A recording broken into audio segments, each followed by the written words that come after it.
Kembali kita bahas soal hakim yang meragukan keterangan Ferdy Sambo, Ricky Rizal dan juga Kuat Maruf bersama Asep Iwan Irawan dan juga Handoko Gani. Pak Handoko, tadi sebelum jeda, jadi terlihat nggak perbedaan mimik muka dari ketiganya ketika disinggung soal bohong, keterangan tidak masuk akal? Ya, ya. Yang menarik waktu saya bahas satu-satu ya, ketika misalnya Ricky Rizal tuh dicecar gitu loh hakim. Saudara kok bisa lupa gitu ya, perintah penting, satu hal penting yaitu perintah woi tembak. Nah, kalau saya perhatikan apa yang disampaikan Ricky Rizal ini bukan satu hal yang bohong gitu. Artinya memang dia tidak mendengar. Ya, ini perkara dia tidak mendengar atau memang tidak ada suara yang dimaksud itu hakim kurang menyecer. Ini yang mungkin jadi satu pesanan buat saya ya. Karena begitu dikatakan, oh saya tidak mendengar yang mulia. Saya tidak mendengar yang mulia ini punya dua makna. Betul ada suaranya terus saya tidak mendengar atau saya memang tidak ada suaranya jadi saya tidak mendengar gitu ya. Nah itu poin penting, poin tembak. Kemudian kan ada perbedaan yaitu ketika Eliezer mengatakan adanya perintah Sambo untuk almarhum jongkok. Nah ini kan tidak diakui oleh almarhum ya, tidak diakui oleh Ferdy Sambo. Dan juga seingat saya Ricky Rizal dan apa namanya Kuat Maruf juga tidak mengakui tentang adanya hal tersebut. Nah ini kan menjadi satu hal yang menarik ya, mengingat status masing-masing agak berbeda nih. Artinya oke lah Kuat Maruf dia katakan masih ada keterlibatan yang cukup kuat, katanya dugaannya begitu.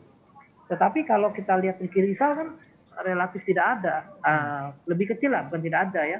Baik. Artinya dalam hal ini Ricky Rizal kan tidak di tempat gitu. Nah kok dia juga tidak melihat gitu ya adanya perintah tersebut dan jongkok tadi. Nah makanya harus diklarifikasi betul-betul oleh. Berarti kalau yang Anda lihat yang masih ada yang menutup-nutupi siapa, Pak Handoko? Kalau saya lihat yang mungkin masih belum jelas itu adalah ketika Ferdy Sambo mengatakan, abang Ferdy Sambo ini mengatakan bahwa adanya peristiwa pemerkosaan gitu kan. Nah ini saya agak bingung nih kalau dikatakan sebagai peristiwa pemerkosaan terhadap seorang yang sangat kita cintai, cinta pertama kita sejak SMA, kok tidak ada sebuah ekspresi emosi yang gimana ya menunjukkan kemarahan ya, kesedihan mungkin ya, yang jadi satu seperti itu. Kok nggak kelihatan gitu, seperti hal yang apa ya biasa normal. Nah ini yang menjadi catatan penting. Saya nggak mengatakan bahwa Ferdy Sambo ini berbohong ya, tapi kita perlu melihat itu. Dan walaupun tidak digali lebih dalam oleh hakim mengenai motif, tetapi gaya dari pembelaan Ferdy Sambo dan tim itu lebih ke arah membuktikan bahwa adanya pelecehan seksual. Kalau memang kita tanya ya, Pak Handoko, bagaimana sih kalau hakim menggali orang yang masih tertutup, tak mau buka-bukaan, masih diduga berbohong, Kak Asep, caranya gimana sih?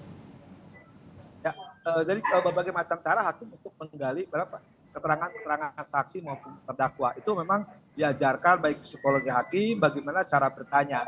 Nah yang paling gampang memang langsung tanya itu adalah tidak boleh menjerat pertama itu. Kedua tidak boleh memaksa.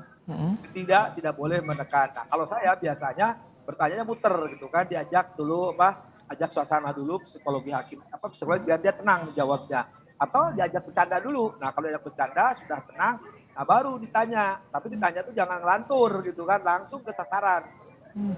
Yang sebenarnya dia akan menjawab apa adanya. Atau kadang-kadang saya suka diajak melawak dulu gitu kan, kadang-kadang suruh nyanyi aja dulu gitu kan. Nah kalau suruh nyanyi dia kan yang mau pikir, mau ngarang, mau bohong, udah konsen dia udah buyar.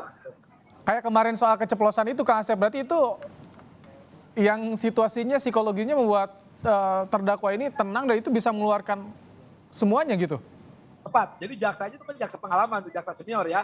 Jadi dia nanya dulu ini baju, ini senjata. Jadi dia konsentrasi bener bahwa itu baju lupa, senjata dia hafal. Nah jadi sekali lagi ini Pak Handoko jagonya ya, sekali baju gestur tubuh Pak Handoko bukan saya. Nah, saya hanya praktek aja. Nah jadi ketika dia tenang, dia menghadapi itu langsung ditanya, ini untuk nembak ya? Iya.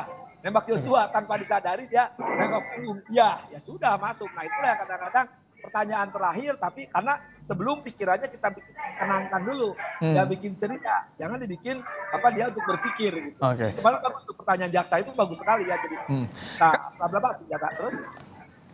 Ya, Kak Asep, Kalau misalkan hakim ini perlu pertimbangan ahli juga tidak dengan kesaksian yang masih diragukan atau hakim karena sudah bisa membaca tidak memerlukan keterangan ahli di persidangan? Oh, jadi gini nih, kan alat bukti itu ada keterangan saksi, keterangan ahli. Nah, ketika dia nembak kan yang paling gampang tuh gini, Eliezer menyatakan nembak 3-4 kali, yang kata si S adalah 5 kali. Faktanya luka lebih dari 5, selongsong yang keluar lebih dari 5, peluru yang ada di situ lebih dari 2. Nah, nanti kan dicocokkan oleh ahli. Nah, sekarang saling menyangka. Kalau kata Eliezer X, dan kata si itu Y gitu.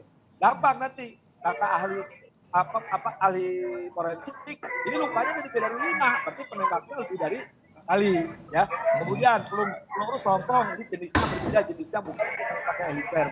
Artinya kesesuaian tadi saksi sama ahli tidak sama lagi, tinggal dilihat di ruang itu. Di ruang itu kan cuma ada 5 orang, FS, EC, KM, RR sama E mengakui. Si RE malah sama si RR sama si KM menyatakan tidak mendengar. Ya sudahlah, biar diperiksa dokter mata, dokter THT. Ya tinggal 2. Kalau peluru yang keluar lebih dari 3-4 kali ternyata lebih, ya pilihannya tinggal yang 2 orang itu. Masa peluru keluar dari Ukraina atau Rusia? Berbeda itu tentunya. Baik. Ya kalau Duren 3. Baik. Pak Handoko, jadi sampai saat ini kalau Anda lihat dari gesturnya 3 orang ini, Sambo, Ricky Rizal dan juga Kuat Maruf, mana yang saat ini mulai sedikit bisa terbuka menceritakan apa yang sebetulnya terjadi? Ya sebetulnya kalau kita lihat ya dari hal ini Eliezer jauh lebih terbuka daripada Ferdy Sambo. Jadi tipikal Eliezer dan Ferdy Sambo ini berbeda ya. Kalau Bang Ferdy Sambo ini tipikalnya beliau ini sangat menata jawaban ya. Kalau kita lihat bersama suara pun ditata sehingga bahkan suaranya juga volumenya juga jauh lebih kecil dari biasanya. Kemudian juga gaya tubuhnya juga jauh lebih strict, lebih kontrol ya. Nah, sedangkan Eliezer ini kan lebih ekspresif kalau tadi yang suara lebih kecil, lebih diatur, indikasinya apa itu, Pak Handoko? Oh, ini enggak serta-merta indikasinya seseorang berbohong. Tidak, itu sama aja dengan kita mencoba menata kata gitu ketika kita sedang di interview gitu ya, interview kerja serius. Kan kita juga nata kata gitu kan di hadapan rekruter gitu. Jadi pasti itu tidak serta-merta dikatakan nih orangnya bohong karena suaranya ditata. Gitu juga gitu loh. Kayak kan tergantung konteks situasinya orang yang sedang di hadapan kita dan sebagainya. Nah, cuman yang kita lihat kan dengan adanya penataan kata tadi, artinya kan sudah ada perencanaan dari perencanaan atau strategi pembelaan diri, gitu ya. Bagaimana pembelaan diri itu harus dilakukan, yang artinya harus menggunakan kata atau kalimat tertentu. Ini yang saya lihat ya dari Bang Ferdy Sambo. Sementara kan Eliezer ini jauh lebih terbuka dalam pengertian dia juga mengungkapkan ekspresi emosinya. Sementara Ferdy Sambo ini walaupun dikatakan digunakan kata-kata marah dan sebagainya, tapi kita tidak melihat itu di wujud emosinya begitu. Nah, ini satu hal yang menjadi catatan hakim juga sebenarnya. Dan betul kata Kang Asep tadi, artinya kalau ada perbedaan dari sisi gestur ya, sudah diolah TKP, sudah direka ulang juga masih juga ada perbedaan ya, ujung-ujungnya kita bicara yang di atas meja apa nih, artinya kan misalnya pelurunya nih ada berapa dan sebagainya. Karena sudah nggak bisa lagi gitu ya. Nah, yang menarik soal menembak itu kan itu juga harus dicek. Mungkin di situ yang harus diulang lagi, dilihat lagi, apakah Ferdy Sambo ini betul-betul keceplosan, ataukah itu dia menjawab pertanyaan pancingan dari jaksa. Baik. Ini juga harus clear ya, karena kalau saya sekilas melihat masih ada kemungkinan itu, karena pas saya lihat itu jaksa juga bertanya, misalnya ini menembak punggung siapa? Dijawab Joshua, gitu. Jadi takutnya mengarah ke situ, makanya betul-betul harus diputar ulang. Kang Asep, kalau Anda lihat gimana soal tadi, apakah itu hanya karena terjebak pancingan jaksa atau memang tadi karena psikologinya sudah nyaman, jadi tiba-tiba itu bisa keluar begitu saja? Nah, itu kan pernyataan lurus seperti Eliezer ngomong mengalir. Ya nggak mungkin tiba-tiba keluar Joshua. Wong dia sejak awal juga mengatakan saya tidak menembak. Harusnya kan di-clear waktu gini, paling gampang tuh waktu ditanya dulu ya.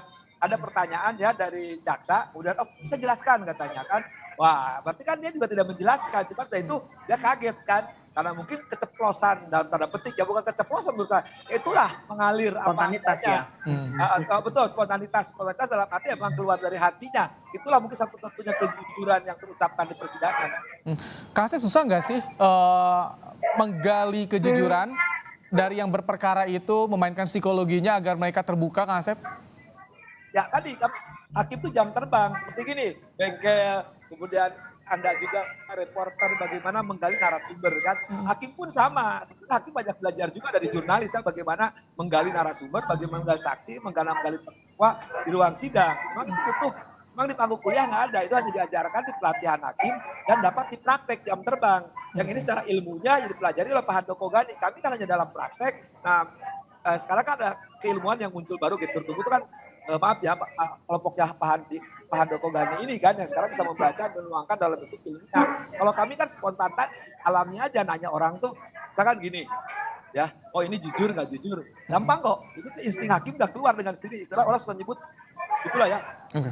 Kalau hal yang kami hakim jujur, hakim memang tidak ada kepentingan, dan sejak awal juga mengalir, ya mungkin karena alamiah, naluriah, ya itu semua keluar gitu ya. Itu kan terlihat. Orang itu terlihat karena kita nggak kepentingan. Tapi kalau hakimnya kepentingan memihak terdakwa, memihak saksi atau di pendata penggugat tergugat, hakim juga kelihatan ada muatan. Kalau kita nggak kepentingan ya nanya aja. Oh ini pembunuhan gampang kok, itu siapa yang tembak? Oh tinggal sekian, keluar sekian. Ya sudah, logikanya itu jalan.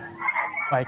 Pak Handoko, kalau Anda lihat di persidangan kemarin ketika tiga-tiganya dikonfrontasi, dipertemukan nih, melihat ada keterkaitan nggak sih mereka, Pak Handoko?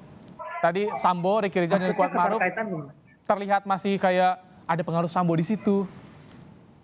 Oh nggak ada. Jadi kalau saya lihat yang pasti Eliezer sudah bisa dikatakan tidak ada ya. Artinya kan. Kalau Eliezer kan sudah lepas karena yang membuktikan, yang JC-nya. Nah kalau dua yang tadi, yang lainnya? Kalau Ricky Rizal relatif ini ya, relatif netral dalam pengertian dia juga berusaha membela diri dan dia juga memang posisinya jauh lebih menguntungkan. Artinya kan sesuai dengan keterangan Ferdy Sambo dan juga keterangan Ricky Rizal sendiri, dikatakan dia sempat keluar kan, dia sempat tidak berada di ruangan tersebut gitu ya. Jadi katanya pada saat balik-balik kembali sudah jadi jenazah gitu kan. Artinya dia itu relatif aman, lebih aman daripada yang lain gitu ya. Nah jadi berarti di ruangan itu kan tinggal 3, Ferdy Sambo, Eliezer dan Kuat Maruf ya, kalau saya nggak salah ya, tolong koreksi. Nah berarti kan tinggal dilihat dari situ aja gitu ya, 3 orang itu. Nah kalau bicara tentang Kuat Maruf ini sendiri kan, mohon izin, Kuat Maruf ini kan seperti pelayan gitu ya.